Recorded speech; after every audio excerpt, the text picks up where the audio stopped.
अच्छा, वैसे एक सवाल है मेरा, आप नाराज हो, शायद अफरीदी नाराज हो, मोहम्मद आमिर नाराज हो, लेकिन एक कॉमन फैक्टर बीच में जो मुझे नजर आता है नाराजगी का, वो वकार यूनुस साहब के साथ होता है। क्या वजह है? शिकायत है उनके साथ बहुत सारी, ये बात सच है। उनका फोर्थ टर्म टेन्योर है मेरे ख्याल में उनका एज अ कोच।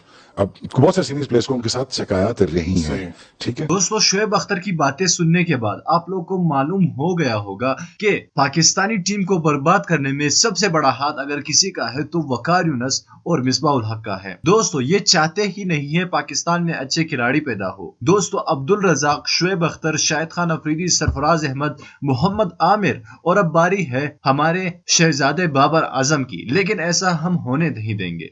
दोस्तों, बाबर आजम को जानबूझकर न्यूजीलैंड के खिलाफ सीरीज से बाहर रखा गया और बाबर आजम को पाकिस्तानी टीम से ड्रॉप किया गया एक साजिश के तौर पर। और अब उनका ये मानना है कि बाबर आजम रिटायरमेंट ले लेगा और पाकिस्तानी टीम फिर से हमारी अंडर कंट्रोल आएगी। अब जो भी बड़े बड़े फैसले लेते हैं वो अक्सर बाबर आजम लेते हैं, तो वकार यूनुस और मिसबाह उल हक ये नहीं चाहते कि ये फैसले बाबर आजम ले, तो ये दोनों बाबर आजम को बीच में से हटाना चाहते हैं। दोस्तों, बाबर आजम की इंजरी मामूली इंजरी है, इस इंजरी के साथ वो खेल सकते हैं। उसका अंगूठा थोड़ा बहुत क्रैक आया है उसमें, लेकिन वो खेल सकते हैं इस अंगूठे के साथ। लेकिन मिसबाह उल हक और वकार यूनुस ने जानबूझकर इनको टीम से बाहर रखा ताकि वो अनफिट हो जाए, और जब टीम में आ जाए तो एक दो मैचेस में वो सही परफॉर्म नहीं किया करे, फिर उसके बाद हम उसको सीरीज से ड्रॉप करें।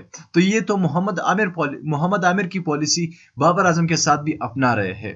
तो दोस्तों, वकार यूनुस और मिसबाह उल हक का गिनावना चेहरा शोएब अख्तर ने लाइव मीडिया पर आकर सबके सामने बता दिया। तो दोस्तों, अब पाकिस्तानी क्रिकेट टीम को सिर्फ और सिर्फ शोएब अख्तर ही बचा सकती है। अगर उनको पाकिस्तानी टीम का चेयरमैन, हेड कोच या फिर बॉलिंग या बैटिंग कोच भी बना दिया जाए तो वो पाकिस्तानी टीम को बचा सकता है, क्योंकि वो एक तगड़ा खिलाड़ी है।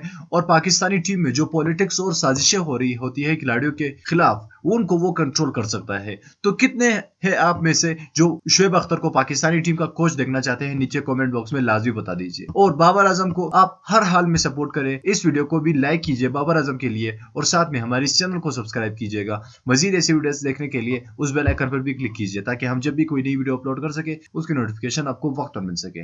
मैं मिलना चाहूंगा आपसे अगली वीडियो में, तब तक के लिए इजाजत दीजिए। अल्लाह हाफिज।